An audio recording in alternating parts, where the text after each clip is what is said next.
የናቱን አስክሬን ቤት አስቀምጦ የናቱን ቃል ለማክበር የስምንተኛ ክፍል ሚኒስትሪ ፈተና ከቀብር በኋላና እንዲሁም ደግሞ ከቀብር በኋላ ለፈተና የተቀመጠው ተማሪ ካሊድ በዚህ ሰዓት መነጋገሪያ ሆኗል።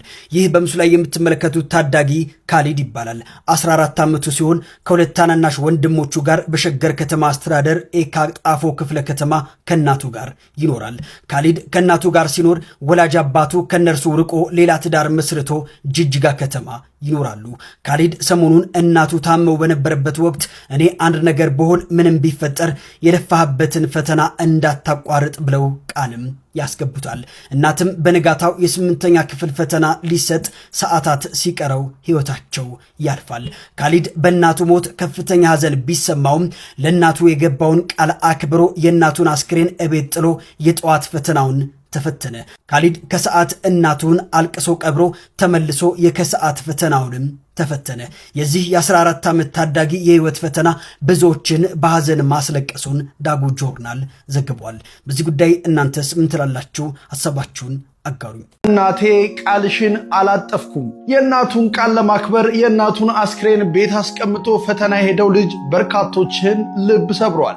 እጅግ በሚያሳዝን ሁኔታ የእናቱን ቃል ለማክበር ሲል 8ኛ ክፍል የእናቱን አስክሬን ቤት አስቀምጦ መቀመጡን እጅግ በርካቶች እየዘገቡት ይገኛሉ። ይህ በምስሉ ላይ የምትመለከቱት ሕፃን ልጅ የ8ኛ ክፍል ዘንድሮ ተፈታኝ ሲሆን ፈተና ለመፈተን ሰዓታት ሲቀሩት እናቱ በጠና ትታመማለች። እናቱም ልጄ ለ8 ዓመት የለፋህበት ውጤት ነውና እኔ ምንም ብሆን ከፈተና እንዳትቀር ብላ ቃል ታስገባዋለች። ቃል ባስገባችው በሰዓታት ውስጥ እናቱ ታርፋለች። በነጋታው ሰኞ የ8ኛ ክፍል ፈተና ይጀመራል። የእናቱን ቃል ለማክበር ሲል እናቱን አስክሬን ቤት አስቀምጦ ጠዋት ለፈተና ይሄዳል። ከዛ ሲመለስም ከሰዓት እናቱን ቀብሮ ወደ ፈተናው ይገባል። ይህ እጅግ ምስኪን ወጣት እናቱንም ነፍስ በአጸደ ገነት እንዲያስቀምጥ ነፍስ ይማር እናቱን በሉልኝ።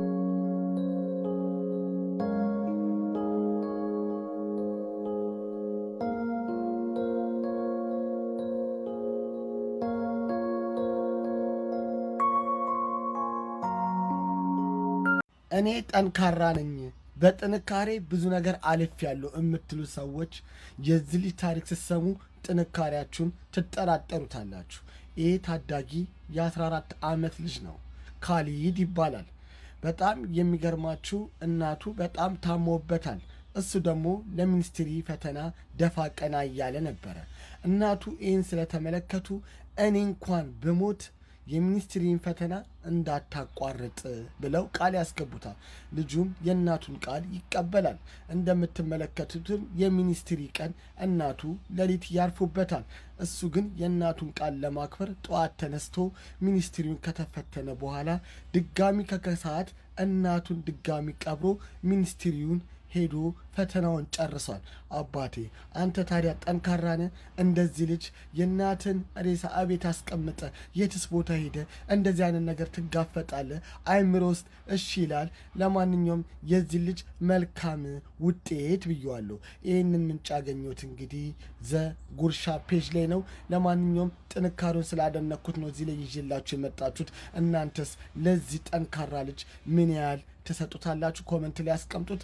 ለእናቱ ነፍስ ይማርልን፣ ለሱ ደግሞ መልካም እድል እያላችሁ ኮመንት ላይ ያስቀምጡልኝ። መልካም ቀን። ድጋፍ ሊደረግለት ነው። አስቸኳይ መረጃም ተሰምቷል። ታዳጊ ካሊድ በህጋዊ መንገድ የተከፈቱለትን የባንክ አካውንቶች አስመልክቶ መረጃም ተሰምቷል። ካሊድ እድሜው ከ18 ዓመት በታች በመሆኑና ብቻውን ማንቀሳቀስ ስለማይችል የሰፈሩ መስጊድ አሰጋጅ ኡስታዞችና ታዋቂ ሽማግሌዎች ተጨምረውበት በድምሩ 3 ሰዎች ስም አካውንትም ተከፍቷል። ይህ መረጃ ለሁላችሁም ነው የተላለፈው። በአሁኑ ሰዓት በአዋሽ ባንክና በስንቄ ባንክ አካውንት የተከፈተለት ሲሆን ነገ ጠዋት ደግሞ የኢትዮጵያ ንግድ ባንክ አካውንት በተመሳሳይ መልኩም ይከፈታል። አካውንቶቹ ከቀኑ 11 ሰዓት በኋላ በመከፈታቸው ምክንያት ነገ ጠዋት ከ2 ሰዓት ጀምሮ አክቲቭ እንደሚሆኑ ተገልጿል። ልክ ቁጥሮቹ እንደደረሱኝም ወዲያው ለእናንተ የማሳውቃችሁም ሲሆን ቪዲዮ ለሌሎች ደጋግ ኢትዮጵያውያኖች እንዲደርስም ሼር በማድረግ ኃላፊነታችሁን ተወጡ። የዚህን ታዳጊ ታሪክ ሰማችሁ? ተማሪ ቃሲም ይባላል። የ8ኛ ክፍል ተማሪ ነው። በትላንትናው ዕለት ወላጅ እናቱን በህይወት ያጣል። ወላጅ እናቱ በኑዛዜያቸው ምንም አይነት ነገር ቢገጥመ ትምህርትን አደራ ብለውት ስለነበር ትላንትና ፈተና ነበር፣ የ8ኛ ክፍል ፈተና። እናቱን የሚያጣው በዛው ቀን ነው። ጠዋት ፈተናውን ተፈትኖ መጥቶ ምሳ ሰዓት ላይ እናቱን ቀብሮ ከሰዓት እንደገና ወደ ፈተና ተመልሷል። ከዚህ በተጨማሪ ደግሞ የዚህ የታዳጊ ልጅ ደግሞ ከባዱ ነገሩ ምንድነው? ወላጅ እናቱ ማጣቱ ብቻ ሳይሆን ወላጅ እናቱ ትተው የሄዱት እሱን ብቻ ሳይሆን የእሱን ታናናሾችንም ነው። እሱ አሁን ላይ የተሸከመው ኃላፊነትና በጣም ከባድ ነው። አባቱ ሌላ ሀገር ላይ ጅጅጋ ነው ምናምን ይላል ዜናው። ሌላ ሀገር ላይ ሌላ ቤተሰብ መስርቶ ትቷቸው እንደሚኖር ምናምን ነገርና ይሄ ልጅ አሁን ላይ ምንም አይነት እንትን እንደሌለው ደጋፊ እንደሌለው አይነት ነገር ነው ዜናውን ያነበብኩት። እባካችሁ በቻላችሁት ያክል ስለዚህ ልጅ አካውንት ምናምን ነገር አላየሁም፣ ግን መርዳት የምትችሉ ሰዎች ይህንን ነገር አስተባብራችሁ ይህንን ልጅ እንርዳው። የእናቱን አስከሬን ቤት አስቀምጦ የእናቱን ቃል ለማክበር የ8ኛ ክፍል ሚኒስትሪ ፈተና ከቀብር በፊትና በኋላ ለፈተና የተቀመጠው ካሊድ ቃልሽን አላጠፍኩም እማ። ይህ ምስሉ ላይ የምትመለከቱት ታዳጊ ካሊድ ይባላል። ገና 14 ዓመት ልጅ ነው።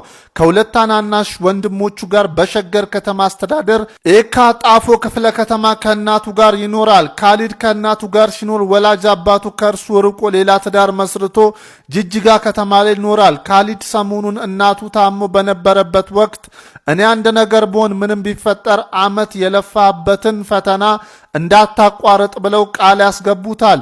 እናትም በንጋታው 8ኛ ክፍል ፈተና ሊሰጥ ሰዓታት ሲቀረው ህይወታቸው ያልፋል። ካሊድ በእናቱ ሞት ከፍተኛ ሐዘን ቢሰማውም ለእናቱ የገባውን ቃል አክብሮ የእናቱን አስከሬን ቤት ጥሎ የጠዋት ፈተናውን ተፈተነ። ካሊድ ከሰዓት እናቱን አልቅሶ ቀብሮ ተመልሶ የከሰዓት ፈተናውን ተፈተነ። የዚህ 14 ዓመት ታዳጊ የህይወት ፈተና ብዙዎችን አስለቅሷል፣ የብዙዎችን ልብ ነክቷል። ብዙዎችም እንግዲህ የዚህ ልጅ ታሪክ ከሰሙ በኋላ ይህንን ልጅ መርዳት እንደሚፈልጉ ተናግሯል። በነገው ዕለትም እንግዲህ ለዚህ ልጅ አካውንት ይከፈትና እንዲሁም አካውንቱን ከነ ልጁ የምንለቅ ይሆናል። የእናቱን አስክሬን እቤቱ ቁጭ አድርጎ የ8ኛ ክፍል የሚኒስትሪ ፈተናውን የተፈተነው ይህ ታዳጊ የህዝብን ትኩረት ታዳጊው ካሊድ እየተባለ የ14 ዓመት ህፃን ሲሆን ይህ ታዳጊ ከእናቱ ጋር እና ከሁለት ወንድሞቹ ጋር በአዲስ አበባ በጠፋው መኖሪያውን አድርጎ የቆየ ቢሆንም ታዲያ የሚኒስትሪ ፈተናውን ለመፈተን እየተዘጋጀ ባለበት ሰዓት እናቱ ትታመማለች። ታዲያ እናቱ መታመሟን ስታውቅ ምንም ነገር ቢሆን የለፋበትን አመት ሙሉ የለፋበትን ሳትፈተን እንዳትቀር ብላ ቃል ታስገባዋለች ማለት ነው። ታዲያ ለሚኒስትሪ ፈተናው ሰዓታቶች ብቻ ሲቀሩት እናቱ ህይወቷ ያልፋል። ታዲያ ይህ ታዳጊም የእናቴን ቃል አከብራለሁ ብሎ የእናቱን አስክሬን እቤት ቁጭ አድርጎ የሚኒስትሪ ፈተናውን ተፈትኖ ከሰዓትም እናቱን አልቅሶ ቀብሮ የሚኒስትሪ ፈተናውን ቀጥሎ ጨርሷል ማለት ነው። እጅግ በጣም የሚያሳዝን ይህ ልጅ እንግዲህ አሁን ላይ የሁለት ታናናሽ ወንድሞቹን የማሳደግ አደጋ ተጋርጦበታል። ከእናቱ አስክሬን ጎን ተነስቶ ወደ ፈተና አዳራሽ የሄደው ይህ በምስሉ ላይ የምትመለከቱት ታዳጊ በዚህ ሰዓት መነጋገሪያ ሆኗል። ገና የ14 ዓመት ልጅ የሆነው ካሊድ በሸገር ከተማ የ8ኛ ክፍል ሚኒስትሪ ፈተና ሊፈተን ጥቂት ሰዓታት ሲቀረው እናቱ በሞት ተለይቷል። ነገር ግን ካሊድ የእናቱን የመጨረሻ ቃል አለማጠፍ ወስኗል። እናቱ ከመሞታቸው በፊት እኔ አንድ ነገር ብሆን እንኳን ፈተና እንዳታቋርጥ ብለው ቃል አስገብተውትም ነበር። ካሊድ የጠዋቱን ፈተና እናቱን እቤት አስክሬን ትቶ ተፈተነ። ከሰዓት ደግሞ እናቱን ቀብሮ ወደ ፈተና አዳራሽም ተመለሰ። የዚህ ታዳጊ ጥንካሬ መላውን ኢትዮጵያውያንን በዚህ ሰዓት እያነጋገረና እያሳዘነ እያስለቀሰ ይገኛል። ለካሊድና ለተናናሾቹ ብርታትን እንመኛለን።